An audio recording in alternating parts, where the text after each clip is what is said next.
Waalaikumsalam warahmatullahi wabarakatuh. Selamat siang Ibu Bapak Guru. Selamat siang. Dan terhormat Ibu Kepala Sekolah SD 55 Mangga Pinang, Ibu Bapak Guru beserta TU.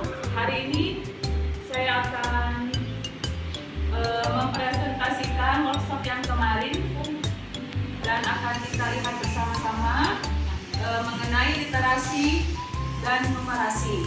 Ada baiknya kita mengenal dulu ada 6 literasi dasar yang harus kita ketahui. Yang pertama, literasi baca tulis. Literasi itu adalah kecakapan untuk memahami isi teks tertulis, tersirat maupun tersurat untuk mengembangkan pengetahuan dan potensi diri. Kemudian literasi numerasi adalah kecakapan untuk menggunakan macam angka dan simbol yang terkait dengan matematika dasar untuk memecahkan masalah praktis dalam berbagai macam konteks kehidupan sehari-hari. Yang ketiga, literasi sains, yaitu kecakapan untuk memahami fenomena alam dan sosial di sekitar kita serta mengambil keputusan yang tepat secara ilmiah. Ada 6, kita lanjut yang keempat, literasi digital, ada keterangannya di situ, literasi finansial dan literasi budaya dan kewargaan.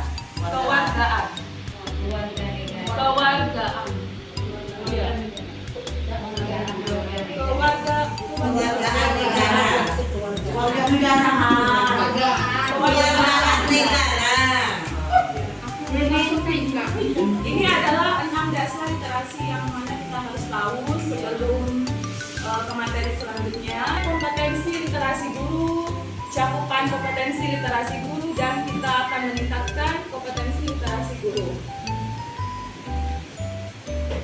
Next, ini nggak usah lanjut. Nah, kegiatan literasi di sekolah perlu lebih berdampak kepada kecakapan literasi peserta didik. Untuk SD kita, alhamdulillah sudah kita lakukan setiap hari Kamis. Sudah ada literasi di lapangan sekolah kita. Sudah beranikan diri untuk setiap anak per kelas membawa buku ceritanya, dan buku yang kita gunakan pun sudah sesuai dengan fase-fasenya dan tidak bebas. Misalkan asal-asalan buku mana yang mereka gunakan, kita lihat kan? Iya. Lanjut selanjutnya slide. Nah, sebelum kita melakukan literasi ke anak-anak, kita sebagai guru harus memberikan model atau contoh atau figur teladan sebagai cara kita memberikan, kalau kita itu bisa gitu memberikan contoh ke anak-anak secara profesional melalui kegiatan membaca, menulis, ataupun melakukan riset tindakan kelas. Sebelum anak-anak maju ke depan, kita pun sudah memberikan contoh. Anak pun tahu contoh mana yang baik, mana yang tidak boleh kita lakukan, dan buku mana yang kita gunakan, caranya dan lain-lain sudah kita beri contoh dan tepat. Lanjut. Ini landasan hukum kompetensi literasi guru, ada undang-undangnya, Kemendikbud, Ristek, dan lain-lain. Lanjut lagi. Kalau ini siapa yang dapat mendapatkan manfaat dari kerangka kompetensi literasi guru?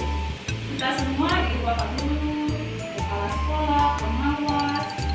Nah, dan literasi ini bisa juga kita dapatkan melalui platform pembelajaran yang mana PMM atau platform Merdeka Belajar, Merdeka Mengajar, kemudian sekarang ini komunitas belajar atau Kombel sudah kita lakukan literasi juga di sini. Lanjut lagi. Oke, lanjut lagi bawah. Kalau ini kompetensi guru udah tahu kan? Ada kompetensi pedagogi, kompetensi kepribadian, sosial, profesional. Kalau ini insya Allah guru yang lain juga lebih paham lah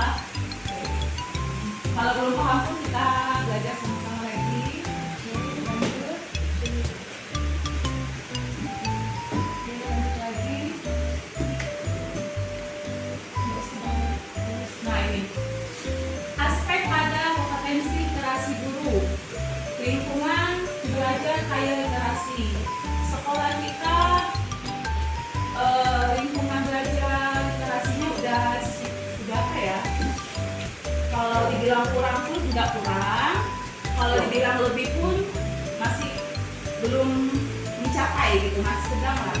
Perpustakaan sudah kita ada, kemudian anak-anak minat belajar untuk membacanya pun karena kita dirutinitaskan hari Kamis, mau tidak mau anak itu pasti melakukannya. Kemudian budaya literasi guru dan juga pembelajaran dan juga asesmen. Next lagi ini pengertiannya. Nah, ini pengertian dalam lingkungan belajar. Ada perpustakaan, alhamdulillah ada yang mengelola perpustakaan kita juga, melibatkan warga sekolah, seperti orang tua pun juga ya, kayak kita ya. Warga sekolah, orang tua, kemudian apalagi lanjut yang kedua, pembelajaran dan asesmen. Kalau mau lagi lengkapnya nanti ada di grup kita, udah saya sharing apa aja materinya. Kalau ini ada sesi diskusi, kita lihat sama-sama ya. Oke, literasi tidak hanya baca tulis. Kenapa pernyataan ini betul? Ada yang bisa tahu? Sesuai dengan ada 6 literasi yang awal tadi kan. Nah, tidak hanya baca tulis, ada apa tadi? Literasi Sains, digital, finansial, budaya dan kewargaan. Nah, makanya kalau ini pernyataannya betul. Literasi tidak hanya baca tulis. Kemudian yang kedua, teks untuk kegiatan membaca atau pembelajaran tidak hanya teks tulis saja.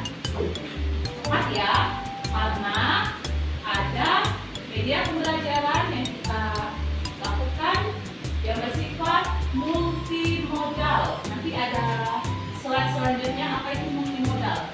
Multimodal adalah yang berisi tulisan, visual, audio visual, gestur, spasial. Nah, di dalam itu juga adalah bagian dari multimodal. Kemudian pernyataan ketiga, program membaca di sekolah bisa menggunakan buku apa saja. Betul nggak pernyataan itu? betul. Tidak. Awalnya juga saya pikirnya betul. Waktu kita diskusi di sana, ternyata tidak tepat. Kenapa demikian? Karena iya, sesuai dengan fase.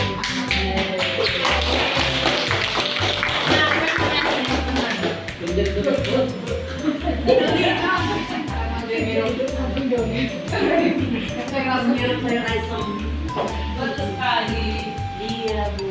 Kalau kita kasih anak buku apa saja dalam membaca di sekolah itu nggak tepat karena sesuai dengan fasenya. Fase A nanti ada berapa buku apa, kemudian fase B, fase C, fase A kan 1 kelas 1 dan 2, fase B 3 4, fase C-nya gimana? Makanya di sekolah kita perlu juga tahu, kita lihat buku apa saja maupun di kelas, di perpus, sesuai tidak dengan peserta didik yang kita pegang. Nah, kalau ada yang tidak sesuai, berarti kita harus singkirkan, gitu kan? Oke, lanjut. Pernyataan keempat, anak yang lancar membaca pasti akan memahami isi bacaan. Betul? Belum. Karena pemahaman anak itu berbeda-beda dan kalaupun dia lancar membaca, belum tentu dia paham akan maknanya. Lanjut. Pernyataan kelima, kegiatan atau pembelajaran membaca harus dilakukan dengan dalam mata pelajaran bahasa Indonesia saja. Tidak ya, karena ada bahasa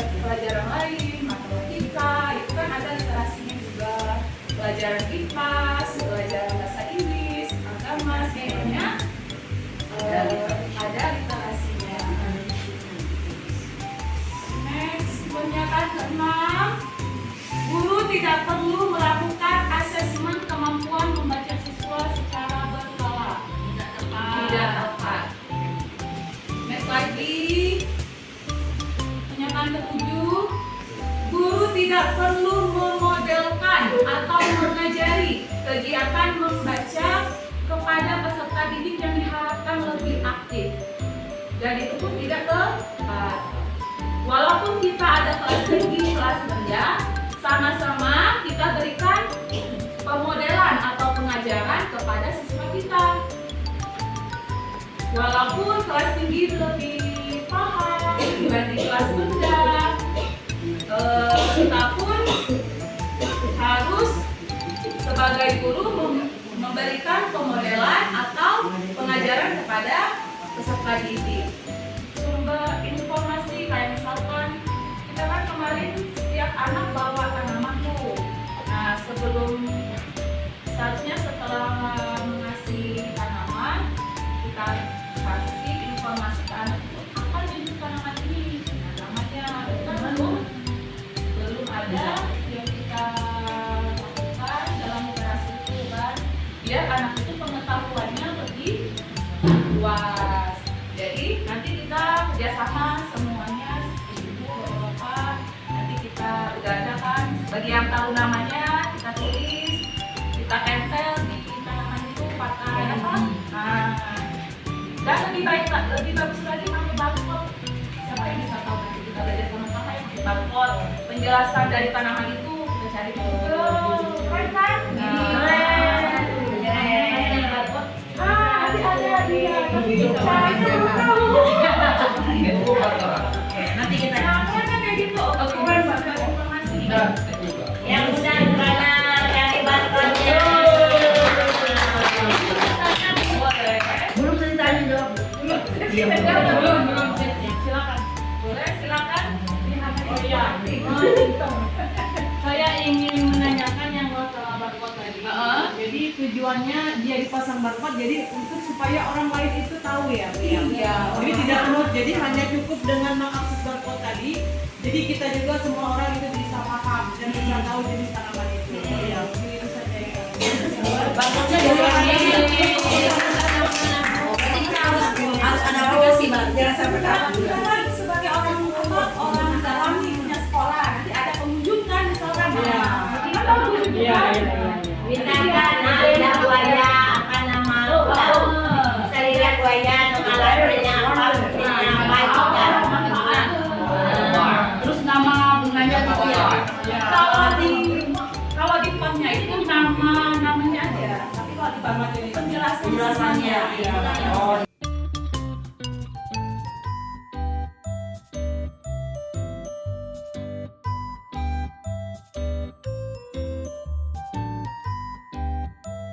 Baiklah, sekian. Terima kasih untuk pemaparan hari ini. Dan lebih dan kurang